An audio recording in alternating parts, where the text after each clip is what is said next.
Olá, mais um episódio, o quinto da temporada, e hoje vamos conversar sobre direito das famílias. Isso mesmo, no plural. Direito das famílias já é uma evolução da própria doutrina, em que já a partir da evolução da sociedade, onde há diversos arranjos familiares, passou também a adotar essa nomenclatura de direito das famílias.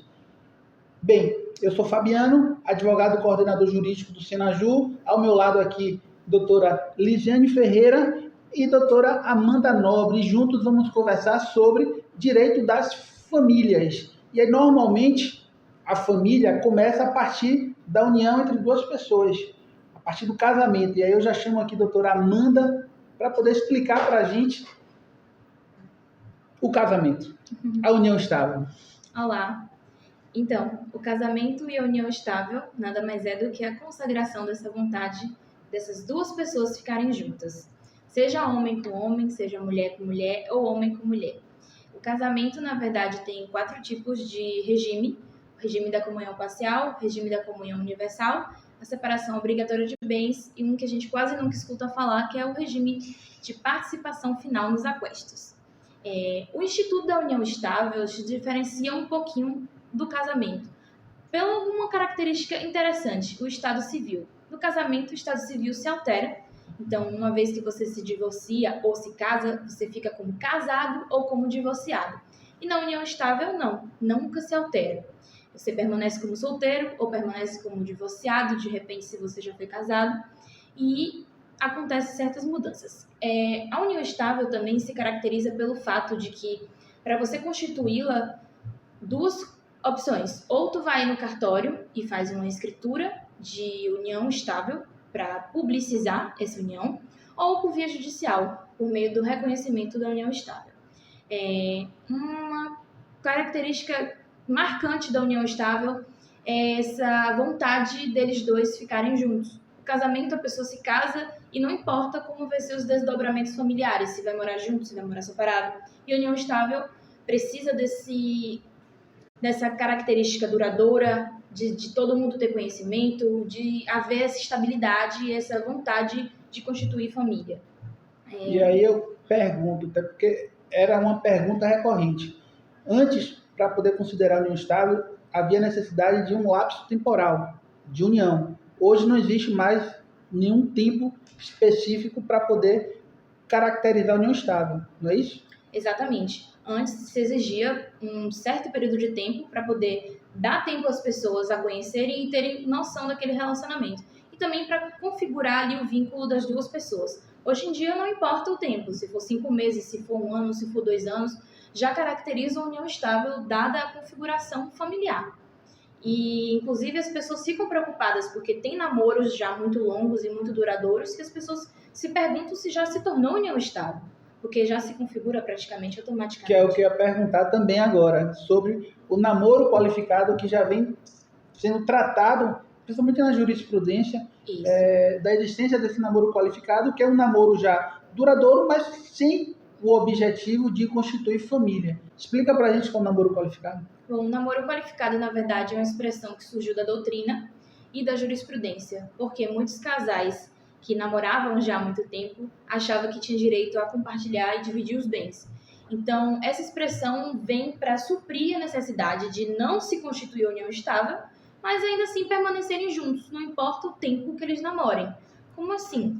O casal, com o intuito de não compartilhar bens, não dividir os bens posteriormente, faz um contrato simples de namoro qualificado, informando as condições e os termos daquele namoro, para justamente chegar lá na frente, não haver essa divisão ou esse suposto litígio, né? Então, é simples e diferencia da união estável, que a característica é justamente constituir família e ficarem juntos.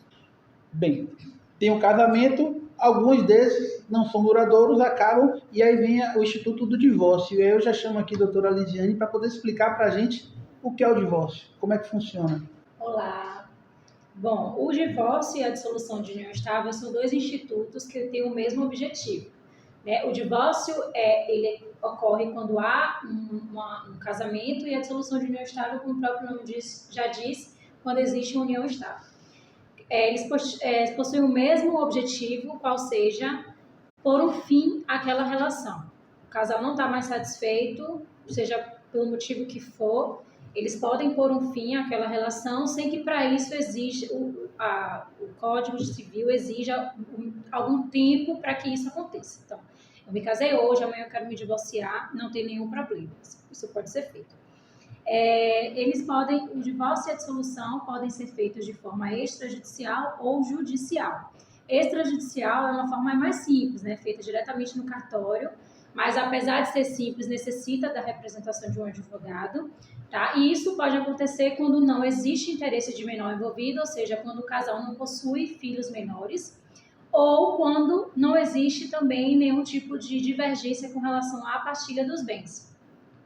Caso exista qualquer um desses motivos, ou seja, o casal possui filho menor, ou existe divergência com relação à partilha dos bens, ou até mesmo com relação ao próprio divórcio ou a dissolução, é necessário que seja feito judicialmente. Doutora, por que se eu não tenho divergência nenhuma com relação ao patrimônio, mas eu tenho um filho menor, por que necessita que seja de forma judicial? Porque o Ministério Público ele precisa se manifestar, tendo em vista a análise do melhor interesse da criança. E o divórcio e a dissolução, eles possuem uma influência direta na questão patrimonial. Isso por quê? Como a doutora Amanda já falou, existem 4 tipos de regime de bens e 3 deles são os mais usuais, que é o regime de separação de comunhão parcial de bens, de separação total e de comunhão universal. Uma das consequências do divórcio, aliás, o divórcio por si só traz diversas consequências e obrigações para ambas as partes. Se tiver filhos, a questão da guarda, a questão do direito de visita e tem também a questão dos alimentos. Como é que funciona os alimentos no divórcio? Pronto. Os alimentos, eles podem ser através de uma obrigação alimentar ou de um dever alimentar. Qual é a diferença disso? A obrigação alimentar é quando o pai ou a mãe, independe, né, se é genitor ou genitora, ele tem a obrigação de manter o seu filho, tá? Se separou da sua esposa ou da sua companheira, quem fica com a guarda da criança geralmente é quem pede os alimentos ao filho que tem a guarda. E isso independe da condição financeira do alimentando, ou seja, do filho. Eu tenho uma vida mais miserável do que a vida que meu filho possui hoje com o pai. Isso independe. O fato de você ter uma condição financeira menor do que seu filho vive, da residência que ele vive, não lhe dá o direito de exonerar os alimentos. Ele não vai simplesmente deixar de ter essa obrigação de pagar por conta dessa questão. Agora, existe também o dever alimentar. Isso ocorre quando é um cônjuge dando alimentos ao outro. Geralmente ocorre porque, assim, como a nossa sociedade ainda é um pouco patriarcal, na grande maioria das vezes a mulher ela abdica da sua vida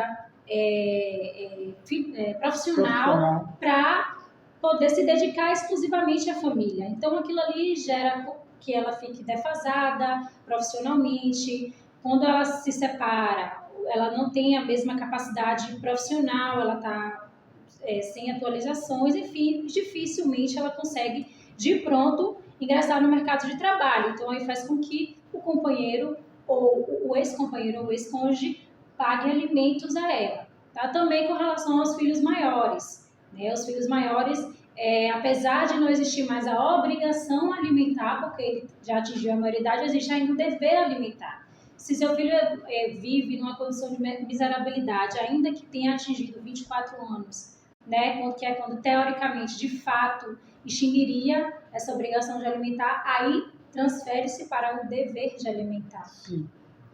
Na verdade, os alimentos é bem evidente a questão do binômio, necessidade da pessoa e a possibilidade do outro. Então, verdade, pouco importa se é o pai ou não, se é o filho. Exatamente. Muitas vezes o filho hoje está sendo condenado a pagar alimentos ao pai. Exatamente.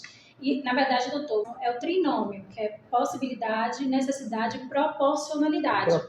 Porque existe entre, por exemplo, o pai, mãe, ou 2 pais, ou 2 mães, enfim, a necessidade, a análise do juiz de qual é a necessidade daquele menor com relação aos alimentos? Qual a possibilidade de quem está pagando os alimentos? E qual é a proporcionalidade entre quem está pagando e quem não está pagando? Vamos supor, um casal entre homem e mulher se separa e aí o filho está morando com a mãe e o pai que tem a obrigação de prestar os alimentos.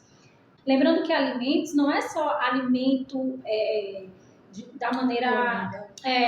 não é só comida. Também água, energia, internet, condomínio, tudo que envolve a necessidade de criação daquela criança, ele inclui no alimento. E a proporcionalidade, o que é isso? Qual a proporcionalidade do pai pagar e da mãe pagar os alimentos? Com quanto o pai pode custear e com quanto a mãe pode custear? Tem que fazer essa... Até porque algumas pessoas pensam e falam que a guarda é da mãe, o pai tem que pagar os alimentos e que a mãe não precisaria pagar nada, não. Entra a questão da proporcionalidade, Exatamente. ou seja, os dois têm que contribuir na medida das suas condições. Exatamente.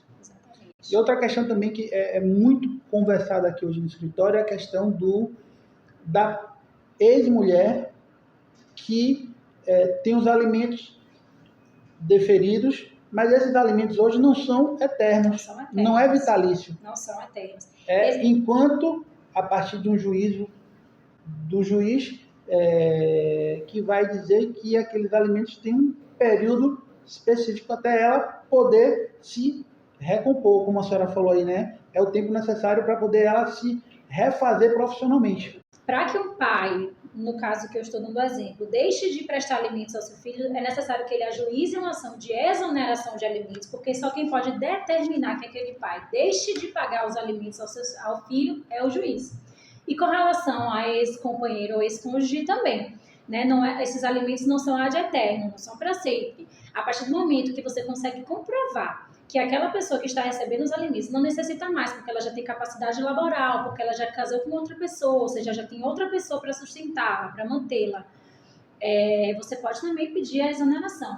Já com relação à revisão de alimentos, é quando algum dos requisitos ali do trinômio, que eu já falei anteriormente, é modificado. Por exemplo, o pai podia pagar R$1.000, agora ele perdeu o emprego, não tem mais as mesmas condições financeiras, então ele pode pedir para pagar menos, né, porque mudou a possibilidade de pagar. Ou o filho, né, não está mais, está precisando de mais dinheiro para, sei lá, pagar uma escola mais cara, ou porque está precisando de um tratamento médico, então mudou a questão da necessidade, então vamos ajuizar uma ação de revisional de alimentos para que aquele alimento seja pago um valor maior. E assim as coisas acontecem. Certo. Sobre alimentos, a doutora Amanda, eu sei que fez um trabalho excelente, que é a questão da prestação de contas na ação de alimentos. Explica para a gente como é que funciona e como é que a gente pode, de alguma maneira, utilizar aqui, ou como a gente vem utilizando aqui no escritório.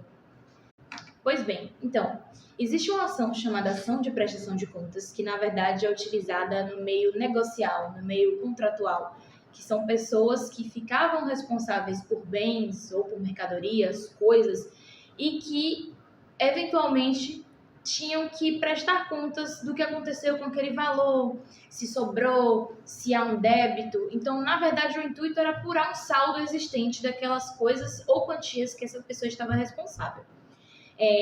Por conta dessa questão da apuração do saldo, começou-se a utilizar essa ação de prestação de contas no âmbito dos direitos das famílias.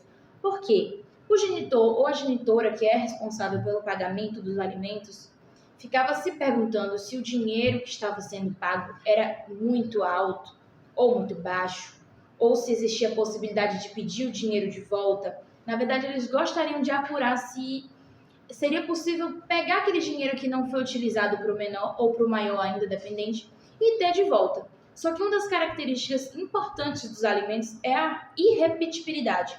Como assim? Uma vez que você pague, já era, pagou para sempre, nunca mais vai ver esse dinheiro de volta, porque foi empregado no benefício e no melhor interesse da criança ou adolescente ou maior dependente. Então, com o tempo, essa utilização de ação de prestação de contas no direito das famílias passou a ser permitido justamente para que o genitor ou a genitora verificasse se o dinheiro que ele está pagando a título de pensão está sendo empregado para o menor ou para o maior dependente adequadamente. Ou seja, o interesse dessa ação não é apurar o saldo para ter o dinheiro de volta, e sim garantir que a criança, o dependente ou o maior dependente, esteja usufruindo adequadamente desse valor que está sendo direcionado para ele. Seja em termos de aluguel, seja em termos de escola, faculdade, saúde, educação, lazer e etc. Então, permite-se sim, apenas com esse intuito. Se o juiz detectar que não é com esse intuito, a ação vai ser extinta. Podemos servir também para poder até preparar uma eventual ação de ou exoneração ou até revisão, que já é um assunto para o próximo episódio com a doutora Lisiane, mas que pode servir, inclusive, para poder demonstrar, através desta ação de prestação de contas, de que aquele valor que está sendo pago é muito ou é pouco. Ou pouco. Isso, porque a genitora ou genitor tem que juntar os comprovantes de pagamento da utilização do dinheiro para comprovar onde que está sendo empregado. Certo. Direito das famílias é um tema extremamente extenso e não dá para poder, num episódio único, a gente tratar dele. Então, é verdade. Inclusive, tem uma pergunta que eu já vou deixar aqui no ar, que é sobre a questão da prisão civil do devedor de alimentos, para o próximo episódio. Então, no próximo episódio, a gente vai responder sobre isso, certo? Quero aproveitar para poder convidar vocês para assistirem os episódios anteriores, em que já conversamos sobre direito administrativo e direito do consumidor. E no próximo episódio, com a doutora Amanda e a doutora Lisiane, para poder falar sobre guarda, exoneração de pensão, a prisão civil, inventário também, com um assunto extremamente importante que é recorrente aqui no escritório. Então, convido vocês para o próximo episódio, na próxima semana. Até lá!